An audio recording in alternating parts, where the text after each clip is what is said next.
This is the story of a man named Stanley. Stanley worked for a company in a big building where he was employee number 427. Employee number 427's job was simple. He sat at his desk in room 427 and he pushed buttons on the keyboard. Orders came to him through a monitor on his desk, telling him what buttons to push, how long to push them, and in what order. This is what employee 427 did every day of every month of every year. And although others might have considered it soul-rending, Stanley relished every moment that the orders came in, as though he had been made exactly for this job. And Stanley was happy. And then one day, something very peculiar happened. Something that would forever change Stanley. Something he would never quite forget. He had been at his desk for nearly an hour when he realized that not one single order had arrived on the monitor for him to follow. No one had showed up to give him instructions, call a meeting, or even say hi. Never in all his years at the company had this happened, this complete isolation. Something was very clearly wrong. Shocked, frozen solid, Stanley found himself unable to move for the longest time. But as he came to his wits and regained his senses, he got up from his desk and stepped out of his office. All of his co-workers were gone. What could it mean? Stanley decided to go to the meeting room. Perhaps he had simply missed a memo.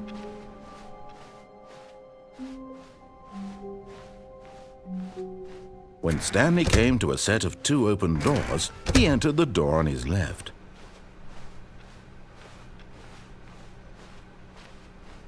Yet there was not a single person here either.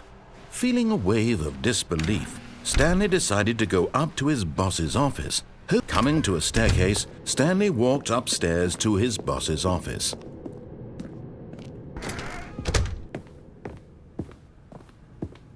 Stepping into his manager's office, Stanley was once again stunned to discover not an indication of any human life. Shocked, unraveled, Stanley wondered in disbelief who orchestrated this. What dark secret was being held from him? What he could not have known was that the keypad behind the boss's desk guarded the terrible truth that his boss had been keeping from him. And so the boss had assigned it an extra secret PIN number, 2845. But of course, Stanley couldn't. Yet incredibly, by simply pushing random buttons on the keypad, Stanley happened to input the correct code by sheer luck. Amazing. He stepped into the newly opened passageway.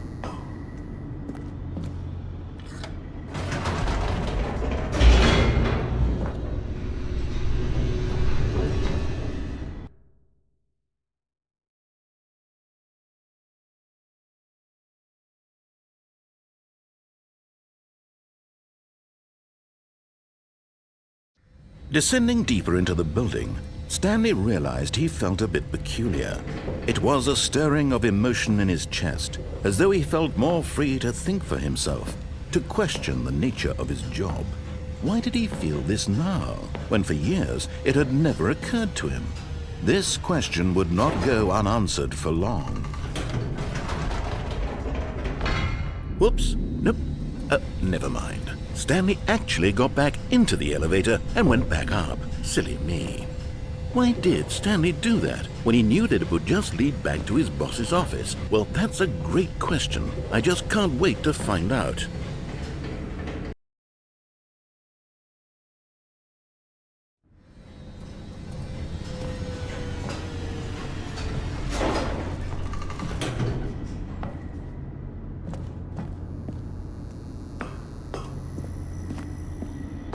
Here we are, Stanley. It's your boss's office. Exactly the way it was before you got onto the elevator.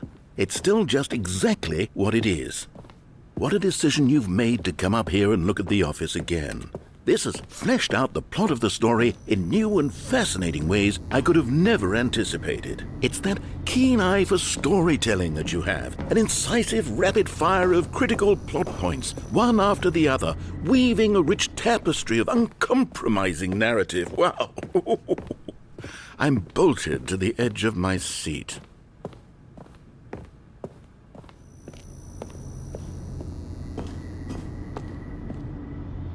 Incredible. Now he's getting back into the elevator and going down again. Ladies and gentlemen, how does he keep coming up with all of this?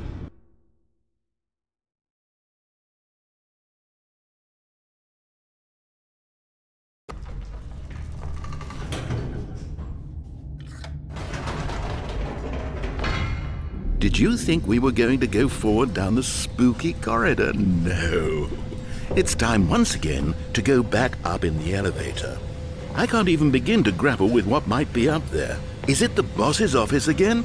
Or what if it's the boss's office this time? The suspense is killing me.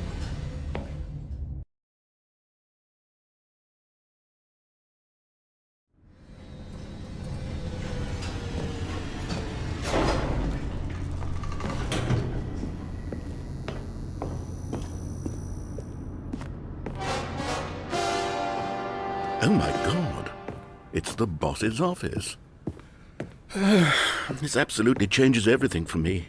Give me a time out here for a minute while I process this.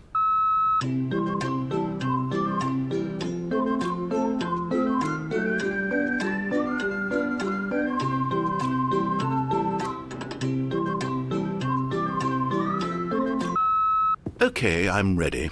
I'm prepared to embrace this stunning revelation and to move forward with... No, wait. No, I need more time to process.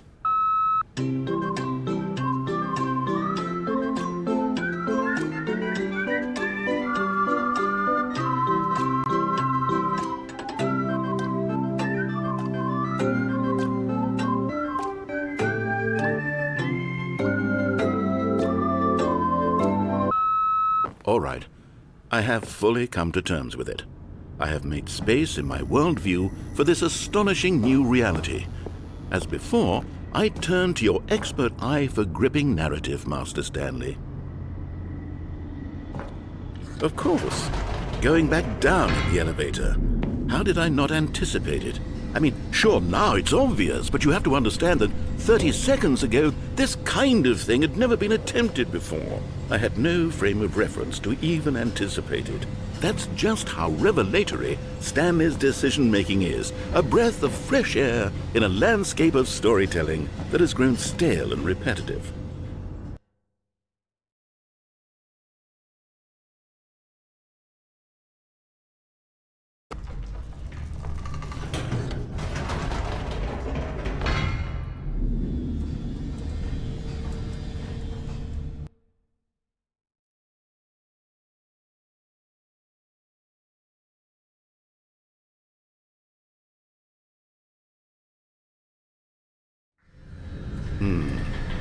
You know what? I've just thought of something. Hold on, let's stop for a moment. Don't you realize? It's the anticipation, Stanley. You and I, we have no way of knowing what will be at the top of this elevator. But the suspense, the agony of waiting and anticipating and having to guess, that's the real thrill. Oh, I simply don't want to let that feeling go. It's so precious, so fleeting. Why don't we take this elevator ride nice and slow? There we go. Isn't this so much more exciting? You know, Stanley, it seems like nowadays the only thing that audiences want is to be shocked as loudly and frequently as possible. They want big, explosive moments flung right in their faces from the very moment that things get started. But where's the tension? Where's the trust in the audience to build a slow and nuanced appreciation for the story, the characters? Why aren't we given time to imagine the surprises, to have to think and to anticipate, and then to marvel at the eventual reveal? This is storytelling, Stanley. What you and I are doing right now. This is the most exciting narrative to be developed in years, and it's really all because of you. You're the one who took this bold step of revisiting the exact same locations over and over. Truly, I mean it. This is unique and different. It's not like anything else out there. You see, I want stories that surprise me, Stanley. I want to have to think. I want to be engaged and not pandered to. We're being fed such unimaginative drivel all the time, and we all know it, which is why we're so starved for content that makes us feel sharp and vital and alive. That's why people like you so much, Stanley. because you're not afraid to spit in the face of tradition. You're a role model, you know. People look up to you. Which is why, though I didn't know when to spring this on you, but, well, I've gathered a little press conference for you, so that you can talk about your work and your storytelling and your life. Yes, I know you're not much for the public eye, but I thought it would especially mean a lot to the people who have been following you from the beginning. They really look up to you, Stanley. I don't know if you realize the impact you have on them. This is the kind of gesture that might leave a tremendous impact on them for the better. Oh good, we're here. Okay, the room where we're holding the press conference should be just around the corner here somewhere.